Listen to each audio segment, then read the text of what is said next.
Hi, my name is Courtney Ganey, and this is my advertisement assignment.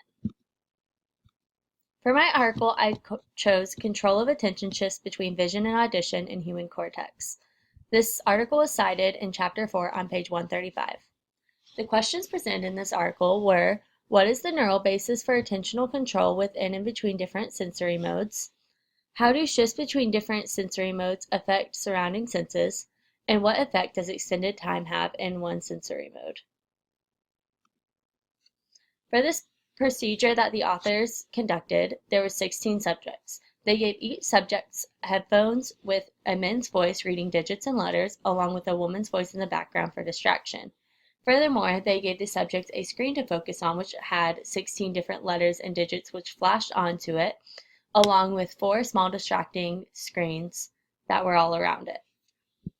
Subjects were told to focus on only one of the 2 stimuli, and for this focus, they were told only to focus on either the man's voice or the image ahead of them.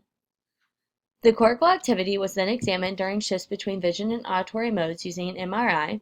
The magnitude of hemodynamic responses were estimated using a general linear model, and lastly, eye position was monitored using a camera. For the observations, there was no significant eye movement in any of the subjects. The shifts from auditory to visual sensory attention had a lower response time than that from visual to auditory.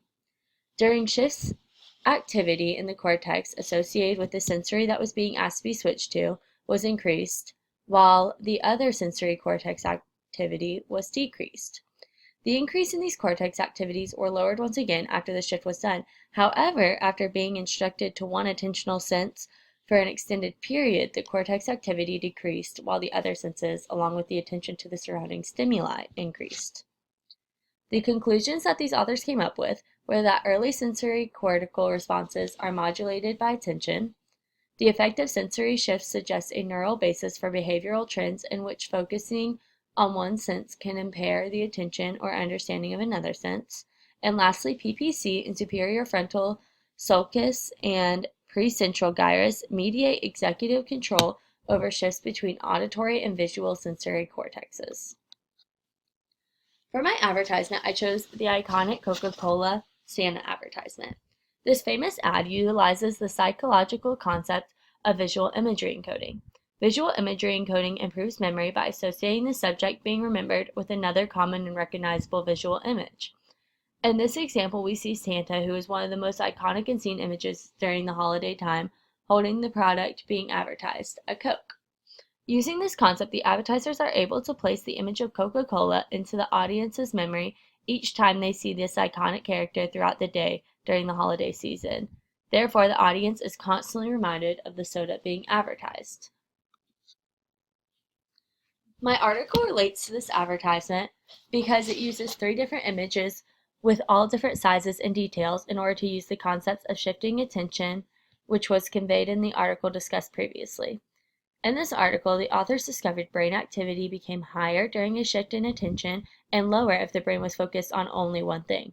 Furthermore, they discovered that when made to focus on just one thing, one will switch attention to either different sensory modes or to different stimuli of the same sensory mode. This ad utilizes this correlation between shifting focus and brain activity by having these images strategically sized and placed. They have the big image of Santa to immediately be drawn attention to, and then they also have side images in different font and style so that there is images to shift attention to, therefore optimizing brain activity when viewing this ad. Furthermore, these image shifts further help the visual imagery encoding process by associating the Coke logo with Santa. If Santa was not in this ad, there would be no association, and therefore the ad would likely be forgotten due to a lack of encoding. Furthermore, if there was no shifts, the brain activity would be lower as it would be focused only on Santa, and therefore there would probably be a switch to a different stimuli.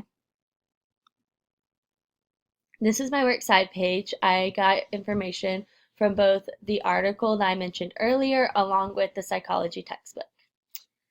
Thank you for viewing my video.